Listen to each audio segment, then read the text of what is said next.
Olá, sejam todos muito bem-vindos a mais uma reunião pública virtual do Lar de Teresa. É muito bom estar aqui com vocês. Lembrando que os nossos estudos são feitos alternadamente entre o Evangelho segundo o Espiritismo e o Livro dos Espíritos.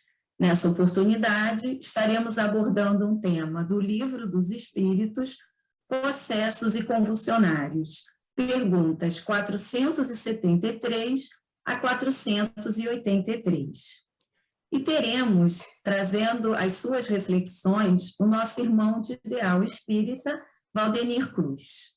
Valdenir Cruz é psicólogo de formação, ele é conselheiro da Fundação Paulo de Tarso, vice-presidente da Rádio Rio de Janeiro e apresentador de 2 programas, respondendo aos ouvintes às quartas-feiras ao meio-dia e ouvindo você às sextas-feiras ao 12:30. Valdenir, suas saudações iniciais. Obrigado, Renato, realmente, aos amigos do Lar de Teresa. E eu sempre digo que é muito bom receber convites para trabalhar. Estarmos na Seara de Jesus é uma alegria, é uma satisfação e nos traz também responsabilidade no sentido de estudar mais, de buscar melhorar-se ou nos melhorar cada vez mais. Então, muito obrigado pela oportunidade do trabalho. Obrigado, Valdenir. Passemos agora à nossa página inicial, o teste. Lutando dissestes, não posso mais, e ajudastes os que te roubam a fortaleza. Batido clamastes, reagirei, e amparastes o que te induzem à violência. Esquecido gemestes, estou sozinho, e ajudastes os que te bloqueiam a confiança. Caluniado gritastes, vingar-me-ei, e amparastes o que te guiam à crueldade. Ferido bradastes, quero justiça, e ajudastes o que te furtam a tolerância. Por isso mesmo, asseveras frequentemente. Morro de angústia, enjoei de viver, a fadiga me vence, tudo perdido, nada mais a fazer. Tentando justificar-te, recorres à filosofia da ocasião e repetes rifões e chafões antigos. A dança obedece à música, faço como me ensinam, seja virtuoso quem puder ser, amanhã virá quem bom me fará. Tarde demais, fiz tudo, depois eu faço, lavei as mãos. Recorda, porém, que toda dificuldade é teste renovador. Todos somos tentados na imperfeição. Queixa é fuga, impaciência é perigo, censura é auxílio ao perseguidor, revolta é força para que apressa o crime, ataque é óleo no fogo, desforço é golpe que apaga a luz, desespero é chave ao ladrão, maltratado busca o bem, injuriado fala o bem, contrariado procura o bem, traído renova o bem, assaltado conserva o bem. A única fórmula clara e segura de vencer no teste contra as influências inferiores será sempre o que for, com quem for e seja onde for, esquecer o mal e fazer o bem. Emmanuel Francisco Cândido Xavier, do livro Religião dos Espíritos, capítulo 88. Passemos agora à nossa prece. Unimos os nossos pensamentos e agradecemos a Deus, nosso Pai de infinito amor e bondade, por mais essa oportunidade de estarmos aqui reunidos. Que estejamos sempre no caminho do bem, sempre sintonizados com os bons espíritos. E pedimos o auxílio deles agora, na exposição, e que seja o nosso irmão Valdenir Cruz, que ele seja inspirado por os espíritos protetores de nossa casa. Graças a Deus. Valdenir, com as nossas melhores vibrações, a palavra é sua. Obrigado, Renata, e aos amigos do Lar de Teresa. É muito, como disse no início, é muito bom trabalhar na área de Jesus e receber um convite para conversar sobre doutrina espírita, conversar sobre a codificação kardeciana é sempre muito agradável, é sempre muito bom. Apesar, como eu costumo sempre dizer, da minha dificuldade ainda, não vou usar a primeira pessoa, né? Do meu pouco conhecimento, do meu pouco desenvolvimento, né, intelectual, espiritual, mas ainda assim, Jesus se aproveita de nós, se aproveita das nossas coisas pequenas, das coisas mínimas, para multiplicá-las. A exemplo do que fez lá com os 3 pães e com isso, 2 peixes, enfim, com os pães e os peixes que ele multiplicou. Então, ele também multiplica as nossas migalhas, desde que tenhamos boa vontade. E a nossa conversa girará em torno de 11 questões do Livro dos Espíritos. E vai da 473 a 483. Naturalmente que não dá para nos aprofundar intensamente nas questões aqui, em função do tempo, mas convidamos antecipadamente aos nossos amigos aí do Lar de Tereza e a quem nos vê através das redes sociais, que busque esse tema porque é importante, é interessante, e busque se aprofundar nos ensinos de Kardec. Lá no Evangelho segundo o Espiritismo, capítulo 6, o Espírito de Verdade nos conclama a 2 ensinamentos fundamentais, ou a 2 trabalhos fundamentais. O primeiro é de nos amarmos uns aos outros, como nos lembra Jesus, como nos lembra João. Amai-vos. Eis o primeiro ensinamento. E o segundo ensinamento que o Espírito de Verdade nos traz é exatamente o instruí-vos. Então, cabe-nos a necessidade, digamos assim, cabe-nos a obrigação de estudarmos, de nos instruirmos, porque ninguém é médico, psicólogo, advogado, engenheiro sem estudar, sem conhecer. E para sermos espíritas, precisamos também estudar doutrina espírita. Não para colocar o nosso conhecimento em evidência, mas para sabermos por que estamos sendo espírita. Já que a fé que nos move deve ser uma fé raciocinada, deve ser uma fé lógica, aquela que encara a razão em todas as épocas da humanidade. Por isso, o estudo é fundamental. E nesses 2 temas de hoje, possessos e convulsionários, são temas não muito tratados normalmente no dia a dia dos espíritas. Então, Kardec nos lembra lá, a partir da questão 473, que um espírito não entra em um corpo como entra em uma casa. Porque a ideia aqui é da possessão. O espírito vem e toma, entra no corpo, domina o corpo. E Kardec está nos lembrando aqui, em princípio, não é bem assim. Um espírito não entra no corpo, como entra numa casa.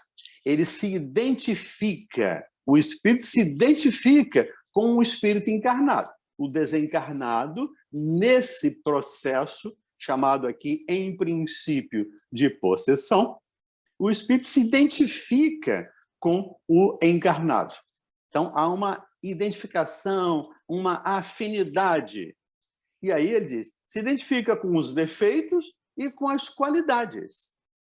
Sejam os mesmos que os seus. Eles ambos, o desencarnado e o encarnado, têm afinidades, têm os mesmos defeitos, têm as mesmas qualidades. E aí sim, atuam conjuntamente. Ou esse espírito desencarnado atua conjuntamente com ele, com o encarnado. Logo, conclui Kardec, logo nessa questão 473, Kardec e os espíritos concluem, não há possessão propriamente dita, porque o espírito, de novo, não entra no corpo, ele apenas se afiniza, isto é, não há coabitação de 2 espíritos, né, do mesmo corpo. O que pode é a alma, e aí Kardec já faz uma definição, já traz uma definição lá da introdução do Livro dos Espíritos, quando ele define, muito bem, aliás, alma quando ele trata das várias acepções, como podemos entender a palavra alma, ele diz: o que pode é a alma, o espírito encarnado, ficar na dependência do outro espírito. Aí sim, em função de fraqueza, em função de erros, em função de dificuldades, principalmente em função de culpas, a alma acaba cedendo. Ela abre o seu espaço, abre a possibilidade para o desencarnado ou o dito obsessor tomar conta e dirigir, digamos assim, o teatro, dirigir a comédia ou dirigir a vida. Mas, de novo, não há coabitação. O que pode, de novo, é a alma ficar na dependência do espírito, de modo a se achar subjugada ou obsidiada, a ponto de sua vontade vir a achar-se, de certa maneira, paralisada.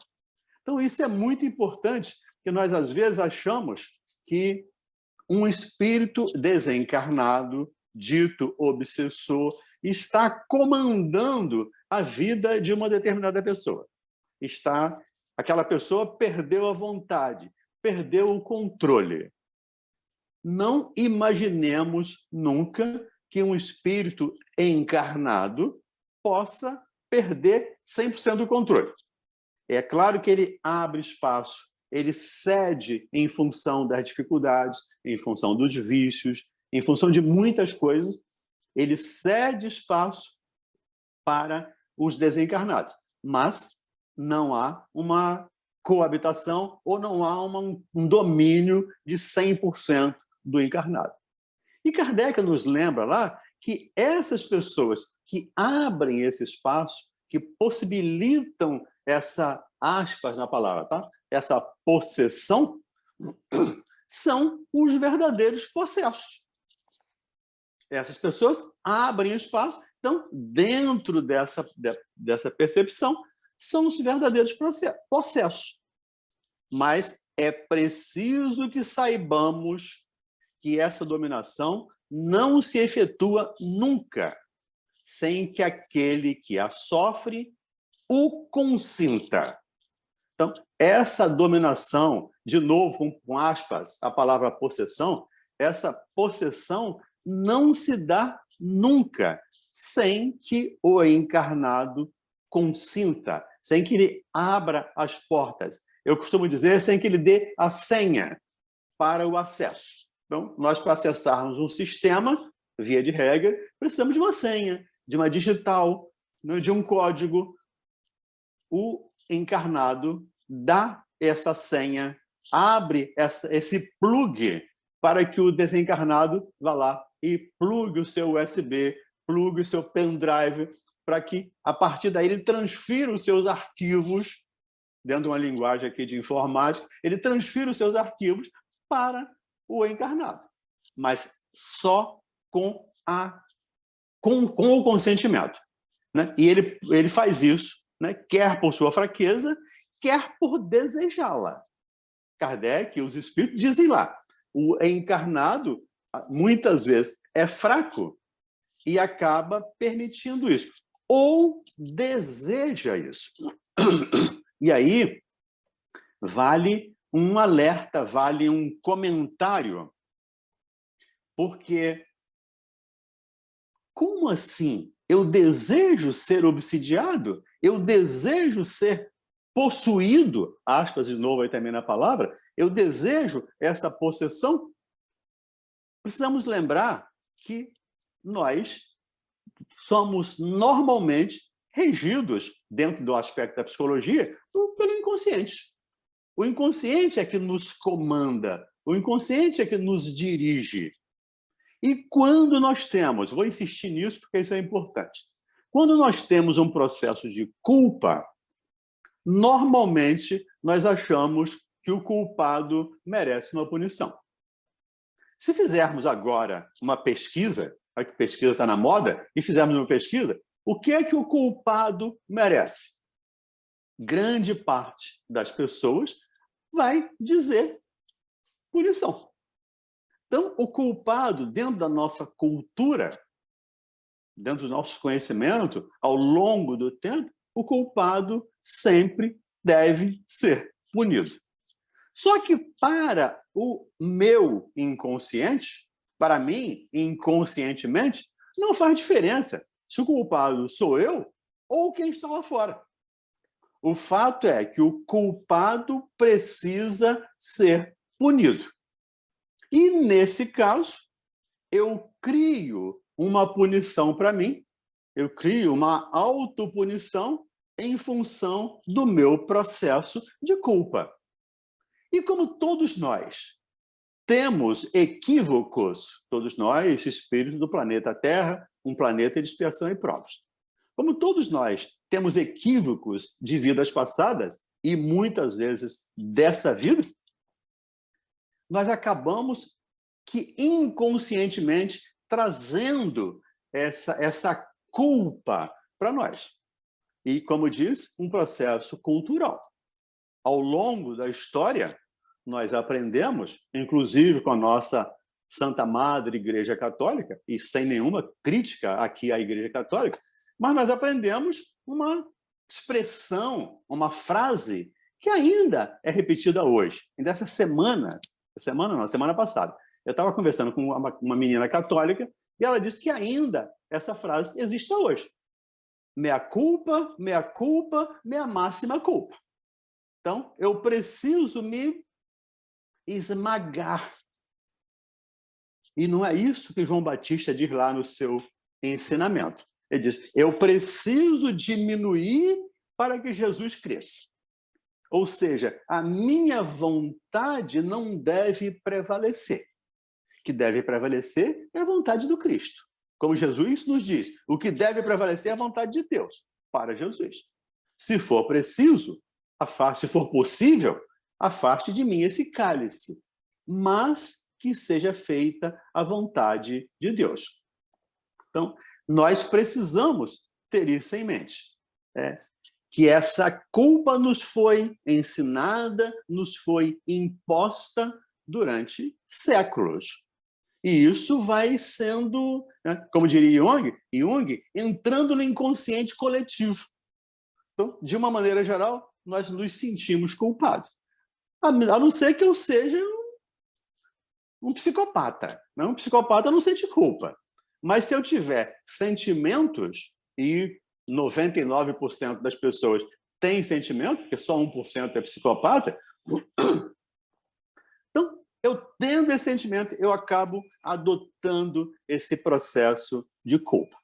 Por isso, inconscientemente, eu desejo ser punido, eu busco punição. A Joana de Ângeles chega a nos afirmar, num livro chamado Autodescobrimento, uma busca interior, que ela traça lá paralelos entre doenças e comportamentos. Então, nós temos comportamentos, nós temos sentimentos que geram doenças. E mesmo sabendo disso, é muito difícil nos libertarmos dessa culpa, nos libertarmos desse processo. Por isso é interessante o autoconhecimento, que também está lá no Livro dos Espíritos. A gente vai chegar lá, né? Nós estamos com 473, nós vamos na 919, nós vamos falar lá do autoconhecimento. Então, nos conhecer é importante. E termos fé raciocinada, termos confiança em Deus, sermos fiéis a Deus, nos ajuda também nesse processo. Não de buscar a autopunição, mas de entender, eu semeei, eu colho.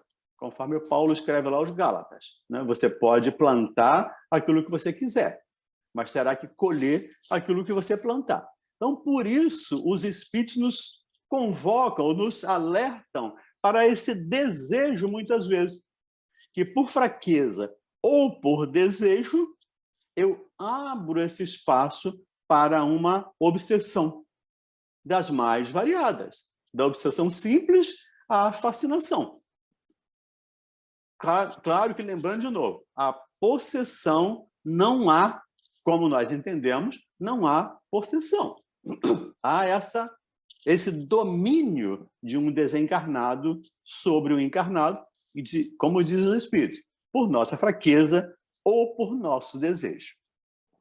E dizem os espíritos a Kardec que muitos epiléticos ou loucos que mais necessitavam de médico do que de exorcismo têm sido tomados por possessos. Os espíritos dizem isso a Kardec lá na questão 473. Então, muitos loucos ou epiléticos, doentes, que mais necessitavam de médicos do que de hospícios, estão lá hoje, do que de exorcismo, estão lá hoje, internados, e isso em hospitais psiquiátricos. E isso é uma coisa já bastante comum nossa, quem tem algum tipo de informação na área da psique, né? Tanto da psicologia quanto da psiquiatria, e sabe disso, lembra disso. O doutor Bezerra de Menezes, quando encarnado, como médico encarnado, escreveu um livro chamado A Loucura sob um Novo Prisma. E ali ele faz uma pesquisa, ele faz um trabalho interessantíssimo que os psiquiatras e os psicólogos deveriam estudar e entender, exatamente ratificando essa fala aqui dos espíritos. Uma pesquisa, eu não sei nem se o doutor Bezerra já era espírita nessa época, mas eu acho que sim. Já sim. Ele escreveu, quando ele escreveu esse livro. Mas ele diz lá, a grande maioria dos internados à época, né, nos hospitais psiquiátricos, que eram uma coisa deprimente, muito triste, antes da reforma psiquiátrica, aquilo era um depósito de irmãos nossos doentes, e ele diz, muitos dos irmãos que estão internados ali não são loucos, não são psicóticos, eles são ou eram doentes espirituais, eram obsidiados, que ao longo do tempo, com a atuação constante do espírito sobre o cérebro do cidadão, e com, principalmente, uma medicação exagerada, as pessoas acabaram se tornando mesmo loucas. Mas, em princípio, não eram. Então, é um outro aspecto que nós precisamos entender. Muitos se tornaram loucos em função do processo obsessivo. Por isso, eu sempre costumo lembrar as pessoas, quando trato desse assunto, principalmente no consultório, né, que quando nós estivermos numa situação dessa, nós precisamos de 3 vertentes para tratar a nossa dificuldade. Então, nós precisamos de uma vertente psiquiátrica, muitas vezes, de um medicamento para nos equilibrar, principalmente em termos de neurotransmissores. Precisamos de um atendimento, de uma terapia psicológica, no sentido de nós nos conhecermos e nos entendermos por que eu me puno, por que eu sou culpado, por que eu desejo um processo aqui, dentro dessa ideia, um processo obsessivo, e principalmente nessa tríade de tratamentos para qualquer problemas mentais e emocionais, um tratamento espiritual. Porque todos somos espíritos. Independente de sermos espíritas, nós somos espíritos. E estamos sujeitos à influência dos amigos espirituais, dos amigos desencarnados. A tal ponto, lá, nós já estudamos isso aqui, né, na questão 459, já passamos por ela, de Kardec perguntar aos espíritos se eles influenciam em nossas vidas, em nossas decisões. E eles dizem muito mais do que você possa imaginar. Normalmente, aí são eles, os espíritos, respondendo os espíritos, né? São eles, os espíritos, que vos dirigem. Então, esse contato, essa interação é tão grande que, normalmente, eles nos dirigem. Então, esse cuidado que precisamos ter no sentido de nos conhecermos, de buscarmos saber o que é que eu sinto, o que é que eu penso, por que que eu sinto isso, por que que eu tenho culpa e desejo ser punido.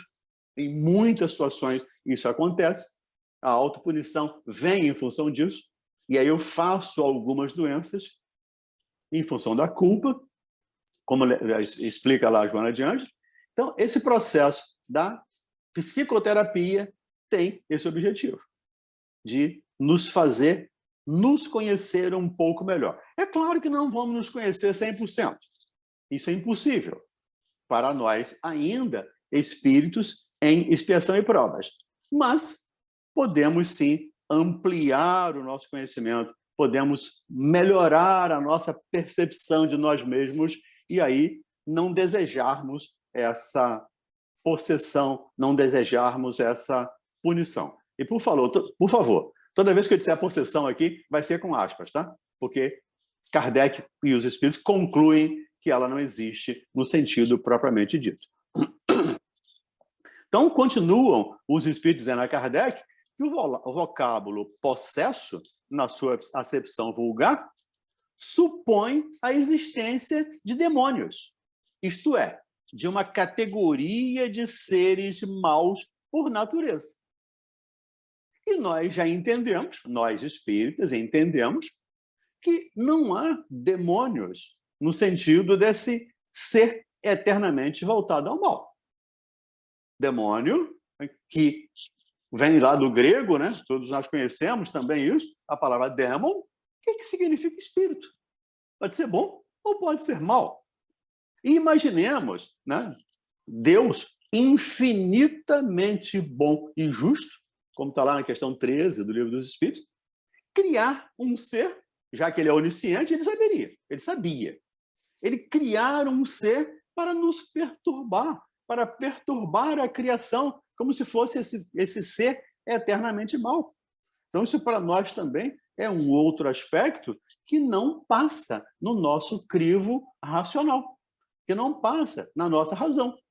Impossível um ser humano, nós, com todas as nossas imperfeições, como diz aí o dito popular, criar cobra para nos picar.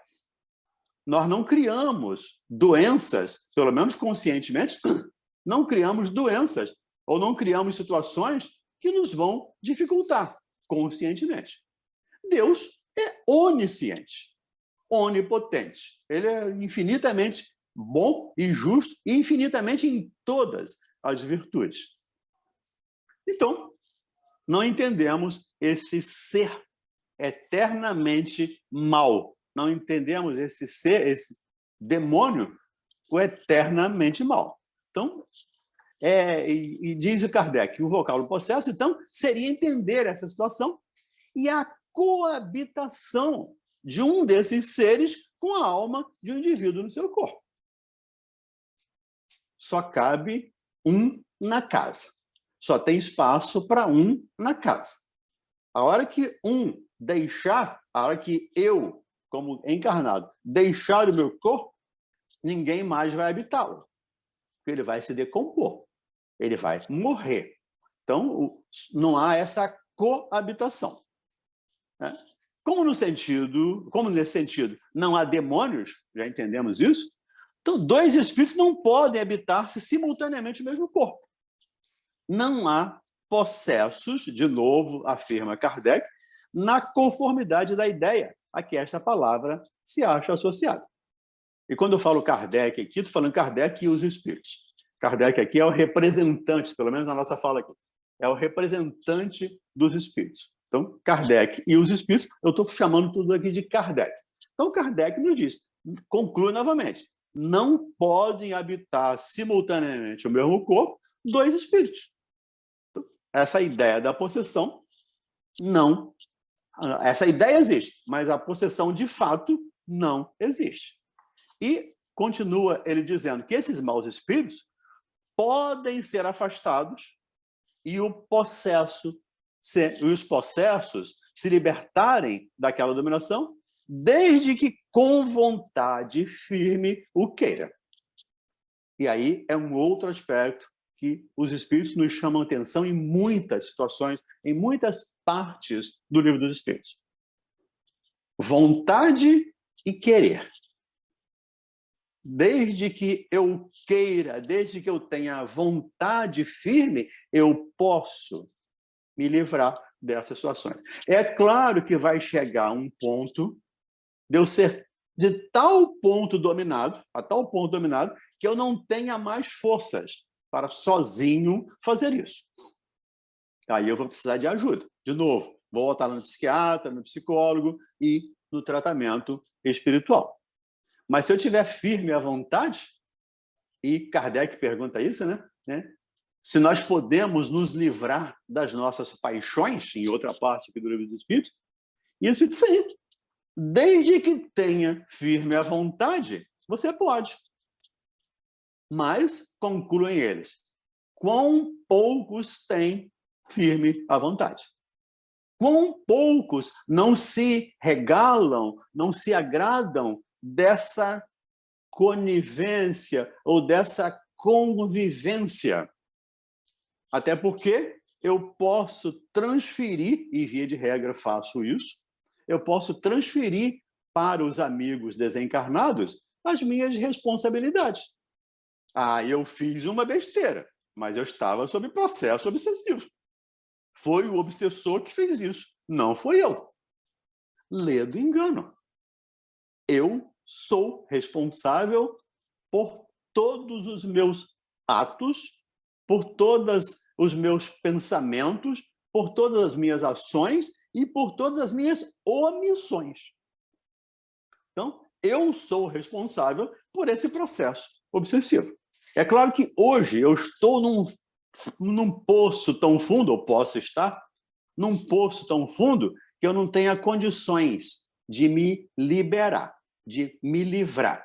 E aí eu preciso de ajuda. Mas eu caminhei para esse poço.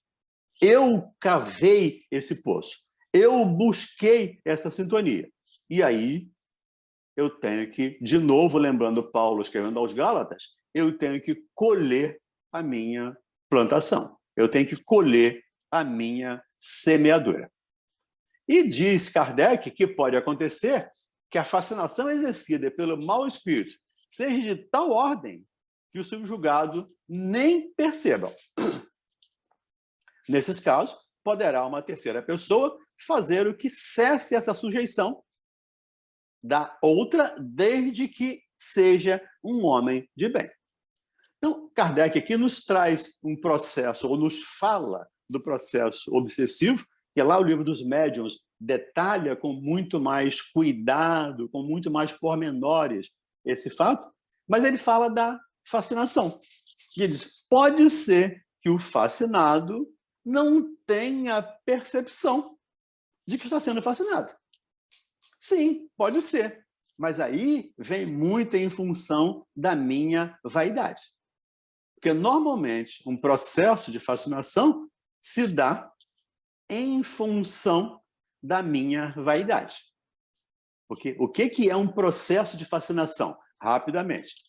É um amigo ou um irmão espiritual que vem e começa a me afastar do grupo, me afastar do estudo, me estimulando a vaidade.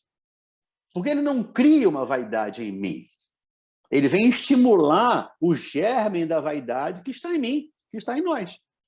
Então, mas você é muito bom, você não precisa de grupo, você é ótimo, você faz uma palestra maravilhosa, você é um médium excelente, você cura. E com isso, a vaidade do médium, ou da pessoa nesse caso, vai aumentando, e aí ele passa a ficar cego, metaforicamente, obviamente, em relação a esses fatos. Isso é um processo obsessivo de fascinação. E muitas vezes ele nem percebe, e a partir daí, é claro, diz Kardec, é preciso que uma outra pessoa esteja atenta e que o chame a atenção. Mas, entendamos, Jesus não curou a todos. Então, não tem um homem de bem hoje que vai curar um fascinado sem que esse fascinado o queira, sem que ele tenha firme a vontade, sem que efetivamente ele queira se transformar. Então, mesmo que eu tenha muito boa vontade, ou que eu receba ajuda de muitas pessoas de bem,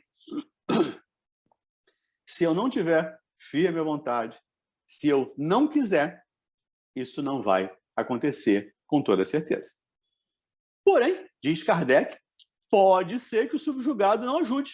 É exatamente isso. Não queira, não tenha firme vontade. E aí, não tem jeito. Há pessoas a quem agrada uma dependência que lhes lisonjeia os gostos e os desejos. Para quem quisesse entender um pouco mais nessa dependência, no dia 22 de abril, eu fiz um programa na Rádio Rio de Janeiro, uma sexta-feira, exatamente falando de dependência e codependência. Eu tinha uma psicóloga que trabalha, foi lá, uma convidada, foi lá tratar desse tema, da dependência e da codependência. Então, eu sou dependente, ou eu me torno dependente, ou eu me coloco dependente, não só de encarnado, mas de desencarnados também. Tem pessoas que são dependentes do horóscopo. Se o meu signo não falar que eu posso fazer isso hoje, ela acaba não fazendo. Ela muda a rotina. E, por favor, não estamos aqui criticando ninguém. Estamos convocando as pessoas ao bom senso, à razão, à lógica, como são ou como é a doutrina espírita. Lógica, racional, de bom senso. É claro que tem emoção, mas também tem razão. Então, nos agradam ou agradam essas pessoas muito essa lisonja, esse elogio. E, a partir daí, estimulando a nossa lisonja, os amigos espirituais, os irmãos espirituais, que são inteligentes, que têm tempo disponível à vontade para me observar 1 mês, 1 ano, 10 anos. Quando eles descobrem o meu ponto fraco, meu calcanhar de Aquiles, ou o meu desejo central, como está lá no livro No Mundo Maior, o meu desejo central, eles passam a atuar exatamente naquele ponto que eu cedo. Se eu sou vaidoso, onde eles vão me pegar? É na vaidade. Eles vão estimular a vaidade. Se eu sou orgulhoso, no orgulho. E todos nós, de uma maneira geral, tá? Claro, né? Temos ainda em nós alguma parte de sombra. E nós chamamos essa sombra aí de orgulho, vaidade, prepotência, autoritarismo, sei lá, qualquer não virtude. Ainda temos essas partes em nós que esses amigos olham e vêm exatamente nos estimular ali. De novo, eles não criam isso. Nós trazemos isso em nós. E eles estimulam, eles potencializam essas dificuldades que existem em nós. Qualquer, porém, que seja o caso, continua Kardec, aquele que não tiver puro coração, nenhuma influência exercerá. Então, para exercer a influência, né, num amigo espiritual, encarnado ou desencarnado, eu preciso, no mínimo, estar armado de boa intenção, de fé, de uma pureza, botar aspas aqui também na palavra, porque ninguém tem puro coração na Terra, mas de uma pureza relativa a ponto de convencer esses companheiros de que nós estamos querendo ajudá-los. Os bons espíritos não lhe atendem ao chamado e os maus não o temem. Quando nós queremos fazer uma coisa, se não tivermos não tivermos compatibilidade moral com aquilo que vamos executar ou que queremos executar, não vamos contar com a ajuda dos amigos espirituais. E se não contarmos com a ajuda deles, dificilmente vamos conseguir resultado, vamos conseguir êxito nessa situação. Então, a gente precisa estar com isso em mente para nos olharmos, nos observarmos o mais possível para não sermos vítimas ou para não sermos obsessores, já que nós encarnados também somos obsessores. Ele diz, por isso, as fórmulas de exorcismo não têm qualquer eficácia para os maus espíritos. Eles até se riem dessas coisas, né? Quando vem alguém tomar isso a sério. Então, para os espíritos inferiores, não há essa coisa do exorcismo, há palavras, algumas fórmulas sacramentais, respeitando quem acredita, não funciona. Para eles, não funciona. Então, tenhamos isso em mente. Há pessoas, diz Kardec, animadas de boas intenções e que, apesar disso, são obsidiadas. Nesse caso, o melhor meio de nos livrarmos dos espíritos obsessores é cansar-lhes a paciência, não valorizar as sugestões, mostrar-lhes que perdem o tempo. Quando veem que nada consegue, se afasta. E por que isso acontece? Isso acontece muitas vezes a pedido nosso. São as nossas provas, são as nossas expiações que nós pedimos antes de reencarnar. Então, como é que nós vamos vencer os nossos obsessores? Tendo nós consciência disso, sabendo que temos esse processo, como diz aqui, cansando, enchendo a paciência deles, usando aqui um termo mais vulgar aqui, né? Mas enchendo a paciência deles. Então eu vou orar, eu vou, né, trabalhar no bem, eu vou me esforçar. Tem até um companheiro, um amigo meu, que estava passando por um processo desse, e na casa espírita que ele frequenta, o espírito se manifestou e disse, pelo amor de Deus, desliga aquela rádio da sua casa que eu não aguento mais ouvir a Rádio Rio de Janeiro. Então, a rádio falando 24 horas por dia, ele deixa a rádio ligada 24 horas por dia, e o espírito começa ouvindo aquilo. Né? Um dia, 2 dias, 3 dias, 1 ano. No final de algum tempo, ele disse, não aguento mais. Estou me retirando. Mas aí eu preciso ter consciência disso. E preciso lembrar que a prece é o meio eficiente para dar auxílio a todos os envolvidos no processo, tanto encarnados quanto desencarnados.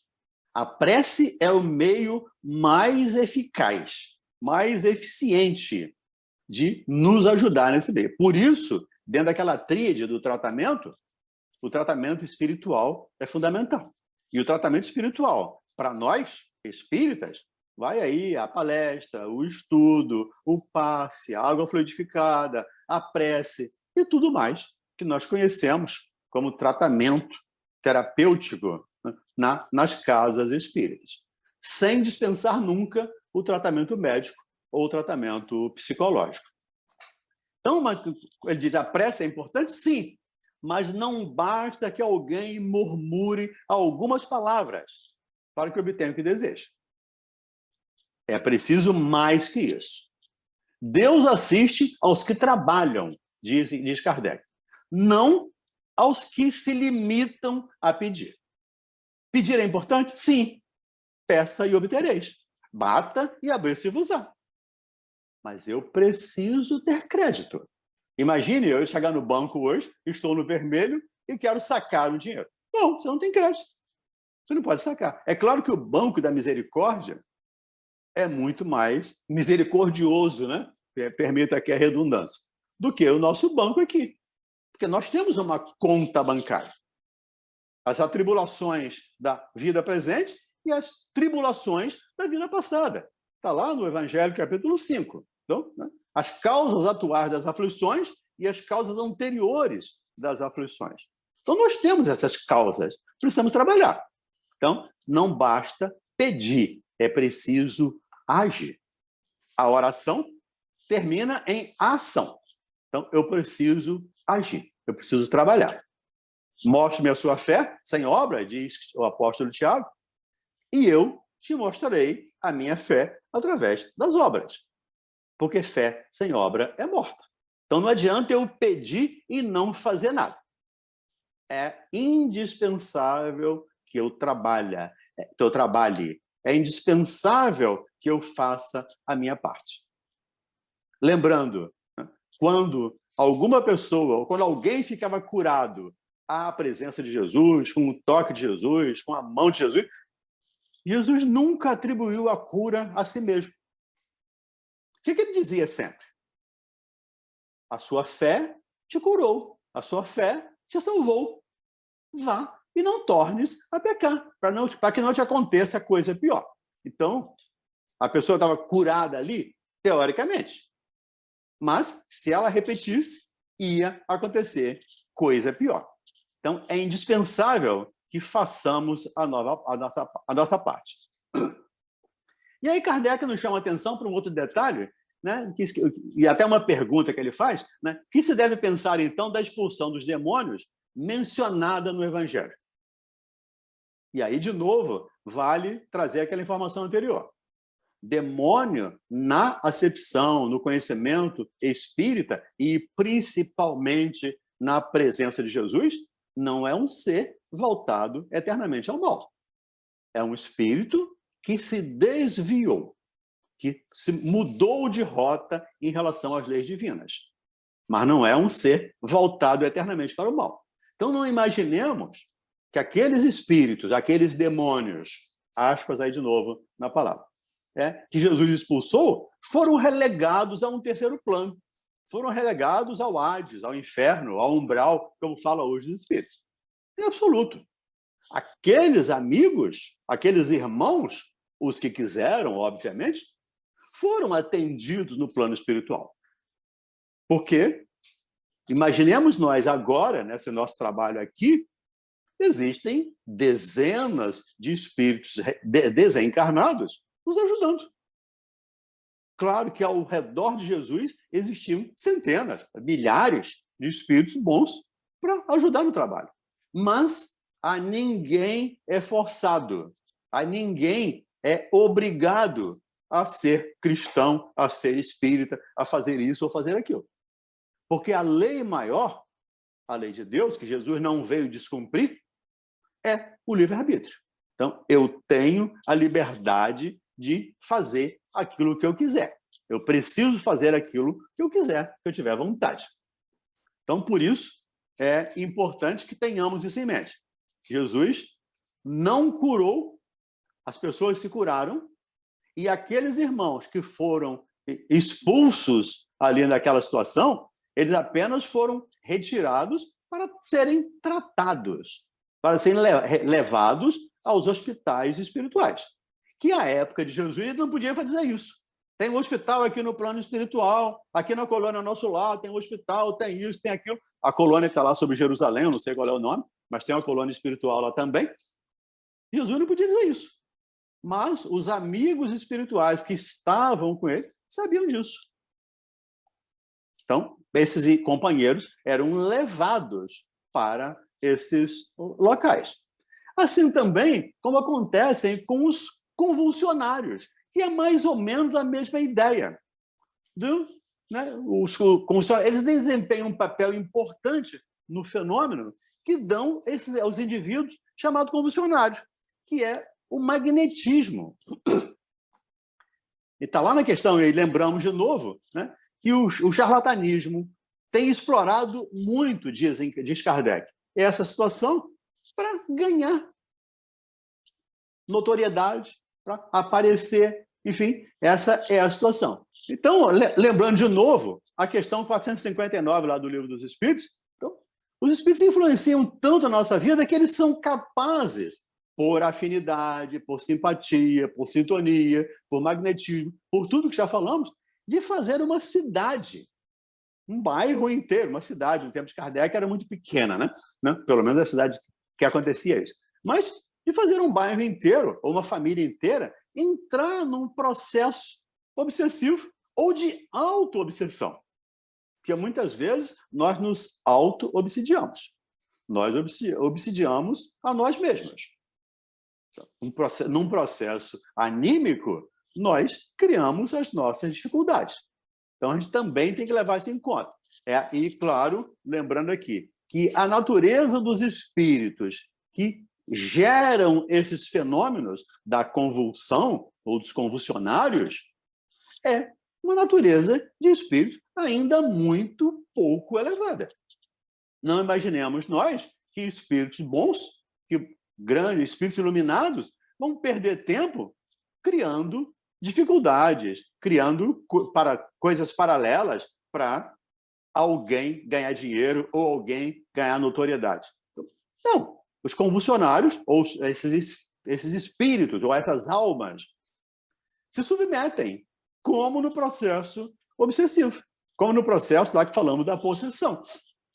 Elas se submetem a esses companheiros e acabam sendo dominadas e entrando nesse processo. Como é que acontece estender-se, diz ele, subitamente a toda uma população de uma cidade, esse estado anormal dos convulsionários? Efeito da simpatia. Como é que uma pessoa, um único homem, leva centenas de pessoas a um suicídio? E nós conhecemos isso na história. Uma pessoa leva centenas de pessoas ao suicídio. Por simpatia, por fraqueza daquelas pessoas, por expiação, por dificuldades, por uma série de fatores, mas essencialmente por simpatia, por afinidade moral que se dá normalmente. Essas situações acontecem quando nós temos simpatias com as não virtudes, quando nós estamos desviados das leis de Deus. Quando nós estamos nos desviando das leis de Deus, abrimos um espaço para que esses outros companheiros cheguem a nós. Lembram-nos também os amigos espirituais que não nos basta não fazer o mal. É preciso fazer o bem.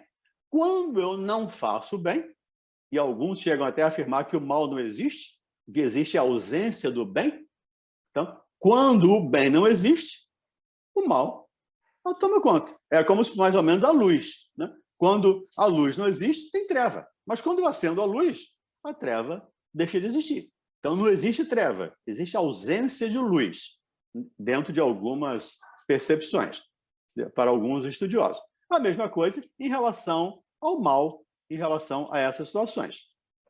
Então, a exaltação fanática e o entusiasmo têm proporcionado, diz Kardec, casos de suplícios, por exemplo, de múltiplos exemplos de uma calma ou de um sangue frio que não seriam capazes de triunfar, ou que seriam capazes de triunfar de uma dor aguda. Porque esses convulsionários, segundo a narração lá do Livro dos Espíritos, eles ficavam em muitas situações insensíveis à dor. Às vezes, insensível à audição. Eles ficavam surdos, cegos, insensíveis. Como é que se dá isso? Uma exaltação fanática. Dizem aqui os amigos espirituais, a Kardec, ou diz Kardec, né? São capazes de gerar isso. E ele diz, sabe-se que no ardor da batalha, por exemplo, um soldado é ferido e não percebe que é ferido. Ele é capaz de continuar ali, agindo, sem perceber. É claro que a sangue frio, isso doeria, isso levaria a um caos, mas no auge da exaltação, ele não sente dor. É o que acontece com esses amigos, né? Então, no ardor da batalha, a gente não tem essa percepção e ficamos com essa dificuldade, ou de entender, de sentir, de perceber. Isso é o que acontece com os convulsionários, que está lá no Livro dos Espíritos. Também, dentro desse item 473 a 483, dentro dessas questões. De novo, como eu disse aqui no início, convidar os amigos para depois, com mais calma, com mais tranquilidade, procurando outras fontes, procurando especialmente a Revista Espírita. Tem muita coisa boa na Revista Espírita sobre esse tema, que não dá tempo para a gente trazer aqui. A gente teria que ficar um dia inteiro falando sobre isso, não temos como, mas tem muita coisa que convido aos amigos do Lar de Teresa e aos amigos da rede social, especialmente aí do YouTube, que se aprofundem um pouco mais nisso, que estudem um pouco mais, porque aí vão estar atendendo à prescrição do amigo Espírito de Verdade, lá no Evangelho segundo o Espiritismo, capítulo 6. Vamos estar se instruindo. O amor vem com a persistência, com o trabalho, com a vontade, com o desejo. nós vamos aumentando essa nossa possibilidade de amar. Ainda temos dificuldade.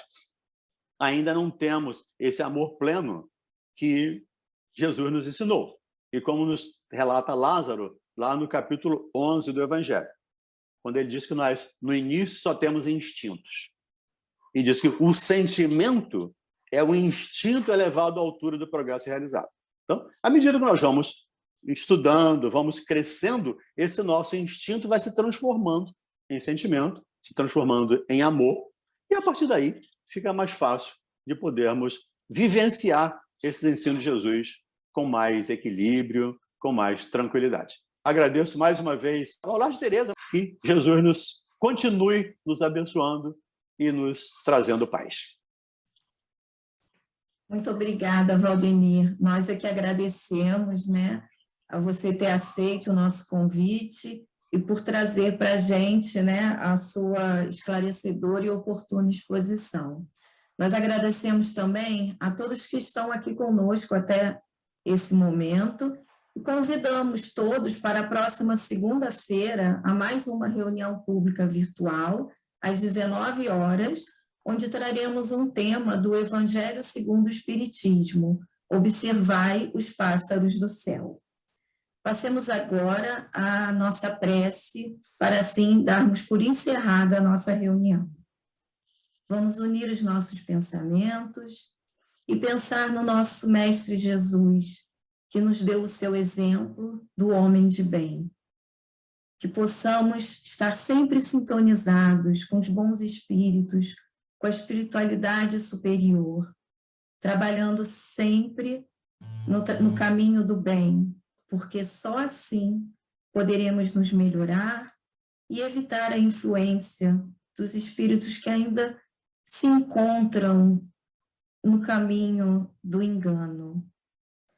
Que possamos manter essa vibração que essa exposição nos trouxe, de paz, de harmonia, de amor, e que estejamos sempre assim, ligados a Jesus, nosso grande mestre, e a Deus, nosso Pai, de amor e de misericórdia. Que assim seja.